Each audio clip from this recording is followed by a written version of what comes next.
Price be to Jesus Christ and blessed virgin Mary. Welcome back to Catholic വകബി. ഇന്ന് Good Friday, ദുഃഖവെള്ളി എന്ന് മലയാളത്തിൽ പറയുമെങ്കിലും ഇത് മനുഷ്യകുലത്തിൻ്റെ ഏറ്റവും സന്തോഷകരമായൊരു ദിനമാണ്. കാരണം പൂട്ടപ്പെട്ട സ്വർഗം തുറന്ന് ദൈവം മനുഷ്യ മക്കളെ സ്വർഗത്തിലേക്ക് കയറ്റുവാൻ വേണ്ടി തൻ്റെ ഏകപുത്രനെ ബലിയായി നൽകിയ ദിനം. ഇതാണ് എൻ്റെ പ്രിയമുള്ളവരെ. ഇത് ഞാൻ പറയുമ്പോൾ ഈശോയെപ്പറ്റി, ഇന്ന് നമ്മുടെ വിഷയം ഈശോയാണ്, ഈശോയുടെ കുരിശുമരണമാണ്. കുറച്ച് റാൻഡമായിട്ടുള്ള കാര്യങ്ങൾ ഞാൻ നിങ്ങളുമായിട്ട് പങ്കുവെക്കാൻ ഞാൻ ആഗ്രഹിക്കുകയാണ്. ഇത് പറയുമ്പോൾ എനിക്ക് ലഭിക്കുന്ന സാറ്റിസ്ഫാക്ഷൻ, സന്തോഷം, അത് പറഞ്ഞറിയിക്കാൻ പറ്റത്തില്ല. പലത് ഉള്ളിലുണ്ട്, പക്ഷെ അതെങ്ങനെ നിങ്ങളോട് പുറത്ത് അത് എക്സ്പ്രസ് ചെയ്യുന്നുള്ളതാണ് എന്നെ സംബന്ധിച്ചുള്ള ഒരു ബുദ്ധിമുട്ട്. ചില കാര്യം നമുക്ക് എക്സ്പ്രസ് ചെയ്യാൻ പറ്റത്തില്ല. അപ്പം ഞാൻ അറിഞ്ഞ ഈശോയെ പറ്റിയിട്ട് ഞാൻ ഒരു വീഡിയോ കുറച്ച് വർഷങ്ങൾക്ക് മുമ്പ് ചെയ്തിട്ടുണ്ടായിരുന്നു. അപ്പോൾ അതിലുള്ള ചില കാര്യങ്ങൾ ഞാൻ പറയാം. അതിനു മുൻപ് as usual let us begin with a prayer. Pater noster qui es in caelis sanctificetur nomen tuum, adveniat regnum tuum, fiat voluntas tua, sicut in caelo et in terra. Panem nostrum quotidianum de nobis hodie, et dimitte nobis debita nostra, sicut et nos dimittimus debitoribus nostris, et ne nos inducas in tentationem, sed libera nos a malo. ആമേൻ. യേശു ക്രിസ്തു എന്താ പറയുക? ഈ മനുഷ്യനെ പറ്റിയിട്ട്, ഈ സത്യദൈവത്തെ പറ്റിയിട്ട് എത്ര പറഞ്ഞാലും മതിയാവില്ല. ഈശോയെ പറ്റി പറയുമ്പോൾ നമ്മൾ കാണാറില്ലേ, ഡൊമിനിക് അച്ഛനും ഡാനിയൽ അച്ഛനും പല ധ്യാനഗുരുക്കന്മാരൊക്കെ ഈശോയെ പറ്റിയിട്ട് പറയുമ്പോൾ അവർക്ക് ക്ഷീണമില്ല, അവർക്ക് വിശപ്പില്ല. കാരണം എൻ്റെ പ്രിയമുള്ളവരെ, ഞാൻ മനസ്സിലാക്കിയത് ഈ യേശു ക്രിസ്തുവിനെ അന്വേഷിച്ചിട്ട് മനുഷ്യവംശം എന്ന് മുതലാണോ ഉണ്ടായത്, അന്നു മുതൽ ഈ ഈശോയെ അന്വേഷിച്ചിട്ട് ആൾക്കാർ ഓടി നടക്കുമായിരുന്നു ഈ സത്യദൈവത്തെ. ആരാണ് ഈശോ? യഹൂദർ അന്വേഷിക്കുന്നു, ആരാണ് മിശിഹ? ഈശോയാണോ മിശിഹ? ആരാണ് ക്രിസ്തു? ഈശോയാണ് ക്രിസ്തു, യേശുവാണ് ക്രിസ്തു. ഹൈന്ദവ വേദങ്ങൾ അന്വേഷിക്കുന്നവർ അന്വേഷിക്കുന്നു, ആരാണ് പ്രജാപതി? ആര് ഞങ്ങൾക്ക് വേണ്ടിയിട്ട് രക്തം ചിന്തി ബലിയായി മാറും? മുസ്ലിങ്ങൾ ഇപ്പോഴും ബലിപെരുന്നാൾ ആഘോഷിക്കുന്നു. അപ്പോൾ ഏതാണ് യഥാർത്ഥ ബലി? വചനം പറയുന്നു, പാപങ്ങൾ ക്ഷമിക്കപ്പെടാൻ സാധിക്കാത്ത മൃഗബലി അർപ്പിച്ചതുകൊണ്ട് ഒരുവനും പാപം ക്ഷമിക്കപ്പെടുന്നില്ല, ഒരുവൻ്റെയും പാപം ക്ഷമിക്കപ്പെടുന്നില്ല. അതിനൊരു ഏക ബലി അർപ്പിക്കപ്പെടണം. അപ്പോൾ ഞാനിങ്ങനെ നോക്കിയപ്പോഴും, ഞാൻ എൻ്റെ 12ാം ക്ലാസ് പഠിക്കുമ്പോഴാണ് ഈ ഒരു അന്വേഷണം നടത്തിയത്. അതായത് ജന്മം കൊണ്ട് കത്തോലിക്കനാണെങ്കിലും നമുക്കൊരു വിശ്വാസം വരണ്ടേ? പുസ്തകത്തിലെ പശു പുല്ല് തിന്നില്ല എന്ന് പറയുന്നത് പോലെ നമ്മൾ അറിഞ്ഞ കാര്യങ്ങൾ, നമുക്ക് പാരമ്പര്യമായിട്ട് ലഭിച്ച വിശ്വാസം സത്യമാണ് എന്ന് ഞാൻ ടേസ്റ്റ് നോക്കി അറിയണ്ടേ? Taste and see how good God is. അപ്പം ഞാൻ അനുഭവിച്ചറിയാതെ എങ്ങനെ എനിക്കിത് മറ്റുള്ളവർക്ക് കൊടുക്കാൻ പറ്റും? അങ്ങനെ ഞാൻ 12ാം ക്ലാസ് പഠിക്കുന്ന സമയത്ത് ഒരു ധ്യാനം കൂടിയ സമയത്താണ് എനിക്കൊരു ദൈവാനുഭവം ഉണ്ടാകുന്നു. എനിക്കൊരു കാര്യം മനസ്സിലായി, സൂപ്പർ നാച്ചുറൽ ആയിട്ടുള്ള എന്തോ ഒന്ന് ഈ യൂണിവേഴ്സിലുണ്ട്. കാരണം ധ്യാനം കഴിഞ്ഞ് അന്ന് ഞാൻ +2 പഠിക്കുന്ന സമയമാണ്, എനിക്ക് എക്സാമൊക്കെയാണ്. അപ്പം ബ്രദർ റജി കൊട്ടാരത്തിൽ എന്ന് പറയുന്നൊരു ബ്രദറുണ്ട്. ഒരു അസാധാരണ മനുഷ്യൻ. അദ്ദേഹത്തിൻ്റെ സംസാര രീതിയെല്ലാം എനിക്ക് ഈശോയെ പോലെ തന്നെയാണ് തോന്നിയത്. അങ്ങനെ ഇദ്ദേഹത്തിൻ്റെ അടുക്കൽ എൻ്റെ അമ്മ എന്നെ കൊണ്ടുപോയി. ഇദ്ദേഹം എന്നിട്ട് എന്നെ ഇങ്ങനെ നോക്കി, എൻ്റെ കൈ പിടിച്ച് എന്നെ നോക്കിയിട്ട് എൻ്റെ പാസ്റ്റിലുള്ള കാര്യങ്ങളെല്ലാം ഇദ്ദേഹം എൻ്റെ മുഖത്ത് നോക്കി പറയുകയാണ്, ഇങ്ങനെ നടന്നിട്ടില്ലേ ലൈഫിൽ, ഇങ്ങനെ നടന്നിട്ടില്ലേ എന്ന്. ഞാനിത് ഷോർട്ടായിട്ട് പറയുന്നതാണ്. എന്നിട്ട് അവസാനം ഞാനിങ്ങനെ അതിശയിച്ചു, ഇതെങ്ങനെ ഇദ്ദേഹത്തിന് പറയാൻ സാധിക്കുന്നു? മെൻ്റലിസമാണോ, അല്ലെങ്കിൽ എന്തെങ്കിലും തരത്തിലുള്ള ടെക്നിക്ക് ഉപയോഗിച്ചിട്ടാണോ? ഞാൻ എൻ്റെ അമ്മയോട് ചോദിച്ചു, എൻ്റെ അമ്മാമ്മയോട് ചോദിച്ചു. അപ്പോൾ അവരൊക്കെ പറഞ്ഞത്, അത് പരിശുദ്ധാത്മാവ് എന്ന് പറയുന്നൊരു സംഭവമുണ്ട്, ഒരു ദൈവമുണ്ട്. പരിശുദ്ധാത്മാവ് നൽകുന്ന പ്രവചനവരെ ഉപയോഗിച്ചിട്ടാണ് ഇവർ പറയണത്. അപ്പോൾ ആരാണ് പരിശുദ്ധാത്മാവിനെ അയച്ചത്? അത് യേശു ക്രിസ്തു. അപ്പോൾ യേശു എന്ന് പറയുന്ന ആളുണ്ടോ? അന്ന് വരെ ഞാൻ കരുതിയിരുന്നത്, നമ്മളിങ്ങനെ പുസ്തകത്തിൽ തിയറി പഠിക്കുന്നു, കാറ്റഗിസം ക്ലാസ്സിൽ പരീക്ഷ എഴുതുന്നു, പോകുന്നു. ഇതിനപ്പുറത്ത് യേശുവായിട്ട് നമുക്കൊരു ബന്ധമൊന്നുമില്ല. അന്ന് ഞാൻ അന്വേഷിക്കാൻ ആരംഭിച്ചതാണ്, യേശു ക്രിസ്തു എന്ന് പറയുന്ന വ്യക്തി ഉണ്ടോ? Is he A real person? അപ്പോൾ നോക്കുമ്പോൾ എന്താ, ഞാൻ 1994 ജനിച്ചത്. അപ്പം എൻ്റെ ഡേറ്റ് ഓഫ് ബർത്ത്, എൻ്റെ ഡേറ്റ് ഓഫ് ഇയർ അടിസ്ഥാനപ്പെടുത്തിയിരിക്കുന്നത് യേശു ക്രിസ്തുവിൻ്റെ ജനനത്തെ ബേസ് ചെയ്തിട്ടാണ്. യേശു ജനിച്ച് 1994 വർഷം കഴിഞ്ഞിട്ടാണ് ഞാൻ ജനിച്ചിരിക്കുന്നത്.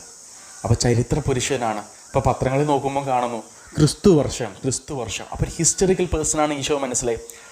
പക്ഷെ അവിടെയും കാര്യം കോംപ്ലിക്കേഷൻ ഉണ്ട്. കാരണം എബ്രഹാം ലിങ്കൻ ഒരു ചരിത്ര പുരുഷനായിരുന്നു, ഗാന്ധിജി ചരിത്ര പുരുഷനായിരുന്നു, സ്വാമി വിവേകാനന്ദൻ ചരിത്ര പുരുഷനായിരുന്നു. പക്ഷെ ഇവരിൽ നിന്ന് എന്താണ് യേശുവിനെ വ്യത്യസ്തനാക്കുന്നത്? അന്ന് 2000 വർഷം മുൻപ് ജീവിച്ചിരുന്ന വ്യക്തി ഞാൻ ഇവിടെ ഇരുന്ന് എൻ്റെ യേശുവേ എന്ന് വിളിക്കുമ്പോൾ ഈ മുറിയിൽ എൻ്റെ അടുത്ത് പ്രസൻ്റ് ആയിരിക്കുന്നു എന്നുള്ളതാണ് ഈ മനുഷ്യനെ മറ്റവരിൽ നിന്ന് വ്യത്യസ്തരാക്കുന്നത്, ഈ ദൈവത്തെ മറ്റു ദൈവസങ്കല്പങ്ങളിൽ നിന്ന് വ്യത്യസ്തമാക്കുന്നത്. അങ്ങനെ ബൈബിൾ വായിക്കാൻ തുടങ്ങിയപ്പോൾ എനിക്ക് മനസ്സിലായി, ഈ പുതിയ നിയമത്തിൽ പഴയ നിയമത്തിലുമുണ്ട്, നമുക്ക് ബൈബിളിൻ്റെ താഴെ ഫുട് നോട്ട് കാണാം. ഓരോ വചനഭാഗത്തിനും ഫുട് നോട്ടുണ്ട്. ഈ ഫുട് നോട്ട് ഞാൻ പഴയ നിയമത്തിൽ നോക്കുമ്പോൾ ഇതിന് കണക്റ്റായിട്ടുള്ള ലിങ്കാണ്. ഇപ്പോൾ ഈശോ ഓശാന ഞായറിൽ കഴുതപ്പുറത്ത് കയറി വന്നു. അപ്പോൾ സക്കറിയ പ്രവാചന പുസ്തകത്തിൽ പറയുന്നു, അവൻ കഴുതക്കുട്ടിയുടെ പുറത്ത് വരും എന്ന പ്രവചനം. അവൻ്റെ എല്ലുകളിൽ ഒന്നും നുറങ്ങപ്പെടുകയില്ല, അതേ വചനം സങ്കീർത്തനത്തിൽ. അപ്പോൾ ഇങ്ങനെ കണക്റ്റഡ് ആയിട്ട് നമുക്ക് ഈ പഴയ നിയമം പുതിയ നിയമം കാണാൻ സാധിക്കുന്നു. അപ്പം ഞാൻ അന്വേഷിച്ചു, ഈ പഴയ നിയമം എപ്പോഴാണ് എഴുതപ്പെട്ടത്? അത് ഈശോ ജനിക്കുന്നതിനും 2000, 3000, 4000 വർഷങ്ങൾക്ക് മുമ്പ് എഴുതപ്പെട്ടതാണ് പഴയ നിയമം. എന്നിട്ട് ആ പഴയ നിയമം എഴുതപ്പെട്ട് കഴിഞ്ഞിട്ടാണ് 2000 വർഷം കഴിഞ്ഞിട്ട് ഈശോ ജനിക്കുന്നത്. അതിൽ ശരിക്കും ഇതൊരു സിനിമ സീന് പോലെയാണ് എനിക്ക് ഫീൽ ചെയ്തിട്ടുണ്ടായിരുന്നത്. ഓരോന്നും എൻ്റെ മുമ്പിൽ ഇങ്ങനെ ചുരുളഴിഞ്ഞ് വരികയായിരുന്നു. അപ്പം ഞാൻ അതിശയപ്പെട്ടു വരിക, 4000 വർഷം മുമ്പ് എഴുതിയ പഴയ നിയമത്തിലെ പ്രവചനങ്ങൾ ഈശോയിൽ അക്ഷരാർത്ഥത്തിൽ നിറവേറുന്നു. പിന്നീട് ഞാൻ നോക്കിയപ്പോൾ ഏറ്റവും രസകരമായ കാര്യം, ഈശോയ്ക്ക് ദേവാലയത്തിൽ ബൈബിൾ വായിക്കാൻ അല്ലെങ്കിൽ അവരുടെ തോറ വായിക്കാൻ വേണ്ടിയിട്ട് അവസരം കിട്ടി. ഈശോയ്ക്ക് കൊടുക്കുകയാണ്. നമ്മൾ പള്ളിയിൽ പോകുമ്പം സിസ്റ്റർമാരെ നമുക്ക് കൊണ്ട് തരില്ല, ഒന്ന് ബൈബിൾ വായിക്കുമോ എന്ന് പറഞ്ഞിട്ട്. അങ്ങനെ ഈശോയ്ക്ക് കിട്ടി. അന്നത്തെ വായന ഈശോയ്ക്ക് കിട്ടിയത് ഏഷ്യ പ്രവാചകൻ്റെ പുസ്തകം. ഈശോയെ പറ്റി തന്നെ പറയുന്ന പ്രവചന ഭാഗം വായിക്കുകയാണ്. അടിച്ചമർത്തപ്പെട്ടവർക്ക് സ്വാതന്ത്ര്യം നൽകാൻ കർത്താവിൻ്റെ ആത്മാവ് എൻ്റെ മേലുണ്ട്, ബന്ധിതർക്ക് മോചനം എന്നെല്ലാം ഈശോ വായിക്കുകയാണ്. ആൾക്കാരൊക്കെ കേട്ടിരിക്കുകയാണ്, കാരണം ഇവർ ഒത്തിരി തവണ ഈ വചനഭാഗം കേട്ടിട്ടുള്ളതാണ്. എന്നിട്ട് ഈശോ ഈ ചുരുളുകളാണല്ലോ, ഈശോ ഇങ്ങനെ മടക്കി വെച്ചിട്ട് ഈശോ പറഞ്ഞു, നിങ്ങൾ കേട്ടുകൊണ്ടിരിക്കെ ഈ വചനം പൂർത്തിയായിരിക്കുന്നു എന്ന്. എനിക്കറിയത്തില്ല നിങ്ങൾക്കിത് എത്രത്തോളം ഇത് മനസ്സിലാവും എന്നുള്ളത്. ആ ഒരു എക്സൈറ്റ്മെൻറ്റ്, 4000 വർഷങ്ങൾക്ക് മുമ്പ് തന്നെ പറ്റി എഴുതിയിരിക്കുന്ന പ്രവചനം, ആ മിശിഹ വന്ന് ആ വചനഭാഗം എടുത്ത് ഈ യഹൂദ ജനത്തിൻ്റെ മുന്നിൽ വായിച്ചിട്ട് പറയാണ്, നിങ്ങൾ കേട്ടുകൊണ്ടിരിക്കെ ഇത് ഇവിടെ പൂർത്തിയായിരിക്കുന്നു. അപ്പോൾ യഹൂദജനത്തിന് മനസ്സിലായി, ഇവൻ പറഞ്ഞു വരുന്നത് ഇവനാണ് മിശിഹ എന്ന്. അപ്പോൾ അവരെ ഈശോയെ പിടിച്ച് താഴേക്ക് എറിയാൻ വേണ്ടിയിട്ട് ശ്രമിച്ചു. ഈശോ അവരിൽ നിന്ന് മറഞ്ഞു.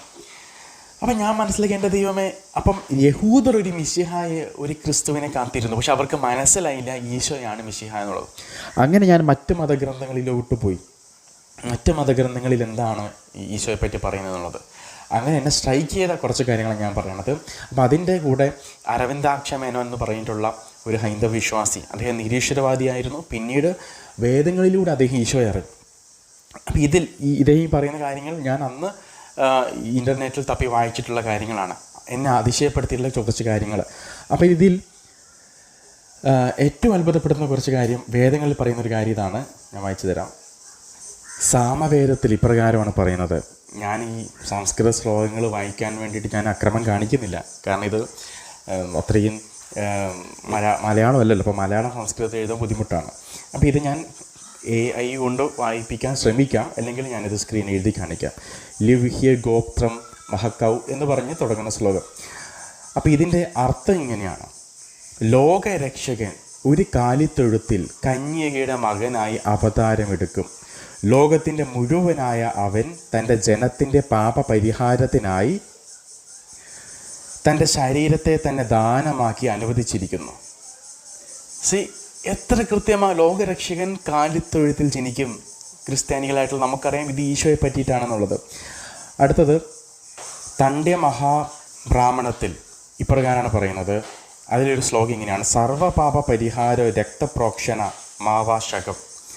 അതായത് കേൾവി, കാഴ്ച, ചിന്ത, പ്രവൃത്തികൾ, സ്വഭാവം തുടങ്ങിയവ വഴിയായി നാം ചെയ്യുന്ന പാപങ്ങളിൽ നിന്ന് മനുഷ്യന് മോചനം ലഭിക്കണമെങ്കിൽ രക്തം ചിന്തപ്പെടേണ്ടത് അനിവാര്യമാണ്. അപ്പം പറയുന്നുണ്ട്, രക്തം ചിന്താതെ പാപമോചനമില്ല എന്ന പുതിയ നിയമം നമുക്ക് ഇതായിട്ട് കണക്ട് ചെയ്യാൻ പറ്റും. BC 700 സംസ്കൃതത്തിൽ എഴുതപ്പെട്ട ഭവിഷ്യ പുരാണത്തിൽ അതിലെ ഭാരതകാണ്ഡത്തിൽ പ്രതിസർഗ് എന്ന അധ്യായത്തിൽ ഇങ്ങനെയാണ് പറഞ്ഞിരിക്കുന്നത്: ഈശ്മൂർത്തി പ്രാപ്ത നിത്യശുദ്ധ ശിവകാരി ഈശ മഷി എന്ന് പറഞ്ഞ് തുടങ്ങുന്ന ശ്ലോകം. അതിൻ്റെ അർത്ഥം ഇങ്ങനെയാണ്: നമ്മുടെ ഹൃദയത്തിൽ വസിക്കുന്ന ദൈവം പരിശുദ്ധനും കരുണയുള്ളവനുമാണെന്ന് വെളിവാക്കപ്പെട്ടിരിക്കുന്നു. അവൻ്റെ പേരാണ് ഈശ മസി. ഈശ മസി, ഈശോ മിശിഹ. ഇത് ഞാൻ 12ാം ക്ലാസ് പഠിക്കുന്ന സമയത്ത് ഞാൻ ഇൻ്റർനെറ്റിൽ നിന്ന് വായിച്ചത്, ഞാൻ ഞെട്ടിപ്പോയി. അത് ഇംഗ്ലീഷിലായിരുന്നു വായിച്ചത്. എൻ്റെ തലക്കകത്ത് ഇങ്ങനെ എന്തോന്ന് പൊട്ടിത്തെറിക്കണത് പോലെ ഫീലിംഗ് ആയിരുന്നു. അത് യേശു ക്രിസ്തുവിൻ്റെ പേര് വേദങ്ങളിൽ. അപ്പോൾ ഇതിൽ അരവിന്ദാക്ഷ മേനോൻ ഒരു വേദങ്ങൾ അറിയുന്നൊരു വ്യക്തിയോട് ഈ വേദത്തിൽ പ്രജാപതി എന്ന് പറയുന്നൊരു വ്യക്തിയെ പറ്റി പറയുന്നുണ്ടല്ലോ, ഇതാരാണ്, ഇത് യേശുവിനെ പറ്റിയാണോ എന്ന് ഇദ്ദേഹം ഒരു ഡൗട്ട് ചോദിക്കുകയുണ്ടായി. അപ്പോൾ അതിലിങ്ങനെയാണ് പറയണത്, ഇദ്ദേഹത്തിനുണ്ടായ 2 ഡൗട്ട് ഇതാണ്: ദൈവപുത്രനായ പ്രജാപതിയുടെ 2 ലക്ഷണങ്ങളെ പറ്റിയിട്ട് ഋഗ്വേദത്തിൽ പറയുന്നുണ്ട്. ഒന്നാമത്തെ ലക്ഷണം ഇതാണ്: ദൈവപുത്രനായ പ്രജാപതി രൂപത്തിൽ മനുഷ്യനും പ്രകൃതത്തിൽ ദൈവം തന്നെയുമായിരിക്കും. അപ്പോൾ നമുക്കറിയാം, ഈശോ ഒരേ സമയം ദൈവമാണ്, പൂർണ്ണനായ ദൈവമാണ്, പൂർണ്ണനായ മനുഷ്യനുമാണ്. രണ്ടാമത്തെ പ്രജാപതിയുടെ ലക്ഷണമായിട്ട് പറയുന്നത്, ദൈവപുത്രനായ പ്രജാപതി മനുഷ്യരൂപത്തിൽ ഭൂമിയിൽ വന്ന് മനുഷ്യവംശത്തിൻ്റെ പാപം മുഴുവൻ സ്വന്തം ശരീരത്തിൽ ആവാഹിച്ച് ബലിയായി തീർന്ന് യാഗമായി തീർന്ന് മരിക്കും. പക്ഷേ ദൈവപുത്രനായതുകൊണ്ട് മരണമില്ലാത്തവനാണ്, അമരനാണ്. അതുകൊണ്ട് യാഗശേഷം വീണ്ടും ജീവനെ പ്രാപിക്കും. ഇതാണ് ഋഗ്വേദത്തിൽ പ്രജാപതിയെ പറ്റി പറയുന്ന പ്രധാനപ്പെട്ട 2 കാര്യങ്ങൾ. ഇത് എക്സാക്ട്ലി ഈശോയുടെ കുരിശു മരണവും റിസറക്ഷൻ, ഉദ്ധാനമാണ് പറയുന്നത്. ഇത് അരവിന്ദാക്ഷമേനെ കൊണ്ട് ചിന്തിപ്പിച്ചു, ഇത് ഈശോയെ പറ്റിയാണോ എന്നുള്ളത്. ഇനി യജുർവേദത്തിൽ ബ്രാഹ്മണ ഗ്രന്ഥമായ ശതപഥ ബ്രാഹ്മണത്തിൽ യാഗത്തെക്കുറിച്ച് 7 യാഗവിധികളുണ്ട്. യാഗം നടത്തുമ്പോൾ ശ്രദ്ധിക്കേണ്ടതായിട്ടുള്ള കാര്യങ്ങളെപ്പറ്റി പറയുന്നുണ്ട്. ഇത് നമുക്ക് പറയുമ്പോൾ ബൈബിൾ വായിച്ചിട്ടുള്ള കത്തോലിക്കരാണെങ്കിൽ നമുക്ക് മനസ്സിലാവും ഇതിലോരോന്നും ഈശോയെ പറ്റിയിട്ടാണെന്നുള്ളത്. 1 ശ്രദ്ധിക്കേണ്ട കാര്യം, 1 യാഗസമയത്ത് ബലിപുരുഷൻ്റെ തലയിൽ ബലൂസി ചെടിയുടെ വള്ളികൾ കൊണ്ട് മെനഞ്ഞ ഒരു കിരീടം ധരിപ്പിക്കണം. ബലൂസി എന്ന് പറഞ്ഞാൽ മുള്ളുകളുള്ള ഒരു കാട്ടുവള്ളിയാണ്. ഈശോയെ മുൾമുടി ധരിപ്പിച്ചില്ലേ. 2 കരചരണങ്ങളിൽ ഇരുമ്പാണിയടിച്ച് യുബത്തിൽ ബന്ധിക്കണം. അതായത് യാഗശാലയിൽ മൃഗത്തെ ബന്ധിക്കാൻ വേണ്ടി ഭൂമിയിൽ താഴ്ത്തിയ ഒരു മരത്തൂണിലായിരിക്കണം ഈ ബലിമൃഗത്തെ ബന്ധിക്കേണ്ടത്. കുരിശിനെ പറ്റിയാണ് ഇവിടെ പറയണത്. 3 അപ്രകാരം ബന്ധിക്കുമ്പോൾ ബലിപുരുഷൻ്റെ അസ്ഥികൾ തകർന്നു പോകാൻ പാടില്ല. എന്തുകൊണ്ടാണ്? പടയാളികളുടെ കാലുകൾ തകർക്കപ്പെട്ടു, ഈശോയുടെ കാല് തകർക്കപ്പെട്ടില്ല, എല്ലുകൾ തകർക്കപ്പെട്ടില്ല. വചനം പറയുന്ന അവൻ്റെ എല്ലുകളിൽ ഒന്നുപോലും നുറുങ്ങുകയില്ല, തകർക്കപ്പെടുകയില്ല എന്ന സങ്കീർത്തനഭാഗം പൂർത്തിയാകാൻ ഇപ്രകാരം സംഭവിച്ചത് എന്ന് സുവിശേഷൻ എഴുതുമ്പോൾ ഇവിടെ പറയുകയാണ് ബലിപുരുഷൻ്റെ അസ്ഥികൾ ഒന്നും തകർന്നു പോകാൻ പാടില്ല എന്ന്. 4 മരണത്തിന് മുൻപ് ബലിപുരുഷന് സോമരസം, അതായത് പുളിപ്പിച്ച മദ്യം കുടിക്കാൻ കൊടുക്കണം. നമുക്കറിയാം ഈശോ ദാഹിക്കുന്നു എന്ന് പറഞ്ഞപ്പോൾ പടയാളികൾ ഈശോയ്ക്ക് പുളിച്ച വിനാഗിരി കൊടുത്തത് നമുക്കറിയാം. 5 മരണശേഷം ബലിപുരുഷനെ പുതപ്പിച്ച കച്ച വസ്ത്രം ഹോതാക്കൾ പങ്കിട്ടെടുക്കണം. എത്ര കറക്റ്റാ! ഈശോ ധരിച്ചിരുന്ന മേലങ്കി അവർ കുറിയിട്ട് ഭാഗിച്ചെടുത്തു. മരണശേഷം ബലിപുരുഷനെ പുതപ്പിച്ച കച്ച വസ്ത്രങ്ങൾ ഹോതാക്കൾ പങ്കിട്ടെടുക്കണം. 6 മരണശേഷം ബലിപുരുഷൻ്റെ ശരീരം മാംസം ഭക്ഷിക്കപ്പെടണം. ഇതാണ് എന്നെ സ്ട്രൈക്ക് ചെയ്ത ഏറ്റവും വലിയ കാര്യം.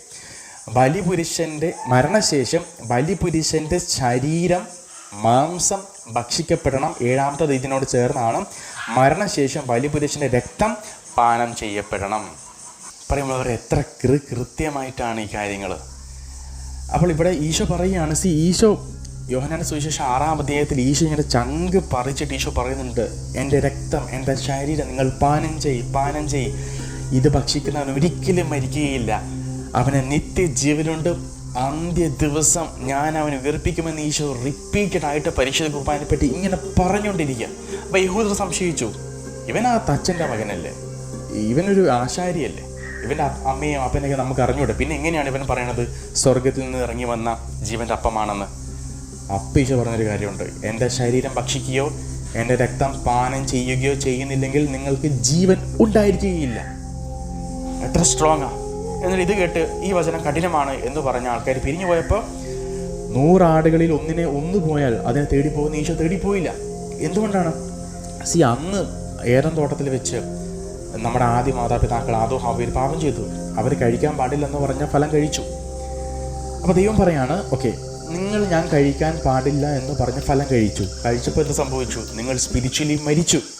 നൂറ്റാണ്ടുകൾ കഴിഞ്ഞ് ദൈവപുത്രൻ ഭൂമിയിൽ വന്ന് പറയുകയാണ്, ഓക്കെ, നിങ്ങൾ അന്ന് പറദീസയിൽ വെച്ച് എൻ്റെ അപ്പം പറഞ്ഞത് നിങ്ങൾ കേട്ടില്ല, നിങ്ങൾ ഫലം കഴിച്ചു, നിങ്ങൾ ആത്മീയമായിട്ട് മരിച്ചു. നിങ്ങൾ എന്ത് ചെയ്യണം? എന്നെ നിങ്ങളിനി ഭക്ഷിക്കണം, എന്നെ കഴിക്കുക. അപ്പോൾ ഈശോ പറയുന്നു, യോഹന്നാൻ്റെ സുവിശേഷം 10-10 മനുഷ്യപുത്രൻ വന്നിരിക്കുന്നത് അവർക്ക് ജീവൻ ഉണ്ടാകാനും അത് സമൃദ്ധമായി ഉണ്ടാകുവാനാണ്, മോർ അബൻഡൻ്റ്ലി. അപ്പോൾ ഈ പരിശുദ്ധ കുർബാന ഭക്ഷിക്കുമ്പോൾ അന്ന് നഷ്ടപ്പെട്ട ജീവൻ തിരിച്ച് ലഭിക്കുന്നു. അപ്പോൾ അന്ന് എന്ത് സംഭവിച്ചു? ഈ ഫലം കഴിച്ചത് വഴി നമ്മൾ മരിച്ചു. ഈശോ പറയാണ്, ഇത് കഴിച്ചാൽ നിങ്ങൾ ജീവിക്കും, നിത്യജീവൻ, എറ്റേണൽ ലൈഫ് നമുക്ക് ലഭിക്കുമെന്ന് ഈശോ പറയണം. ഇതിനപ്പുറത്ത് എന്താ വേണ്ടത്?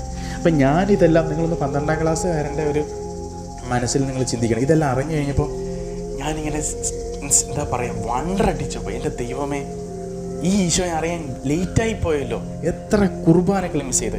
അന്ന് ഞാനെടുത്ത തീരുമാനമാണ്, ജീവിക്കുന്നുണ്ടെങ്കിൽ, ഈ ത്വക്കിന് ജീവനുണ്ടെങ്കിൽ മരിക്കുന്നത് വരെ പരിശുദ്ധ കുർബാന സ്വീകരിക്കും. കാരണം ഈശോ യഹൂദരോട് പറഞ്ഞില്ലേ, നിങ്ങൾ കാണുന്ന കണ്ണുകൾ ഭാഗ്യമുള്ളവ.